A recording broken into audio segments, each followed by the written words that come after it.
L'autre jour, un copain m'a proposé d'aller courir dans le parc national des Écrins.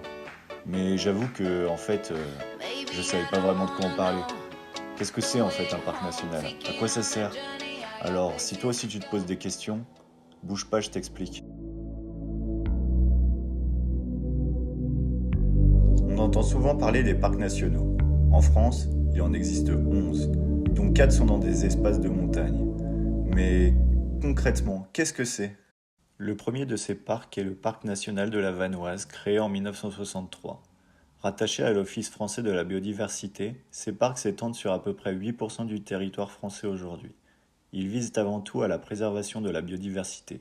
Mais concrètement, qu'est-ce que ça change? Pour bien comprendre, il faut distinguer d'abord deux zones. Le cœur de parc où la réglementation est très stricte, et l'aire d'adhésion où l'on retrouve les communes et où la réglementation est plus souple. Dans le cœur du parc, la zone bénéficie d'un statut de protection. Tous les usagers ont des règles à respecter, qu'ils soient propriétaires, professionnels ou visiteurs de passage.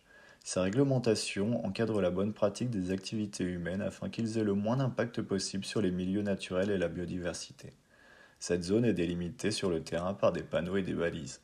Concrètement, on ne peut pas par exemple camper comme on le souhaite, faire du feu ou prélever des fleurs, plantes ou autres à notre guise. La faune bénéficie également d'une protection particulière. Cette réglementation vise à limiter l'impact de l'homme sur la biodiversité. Cette réglementation est cependant beaucoup plus souple pour l'aire d'adhésion.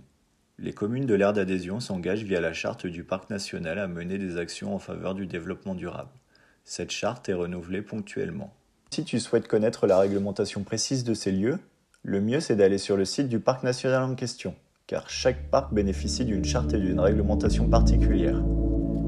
Et si tu souhaites en savoir plus sur nos environnements montagnards, abonne-toi par-dessus la crête.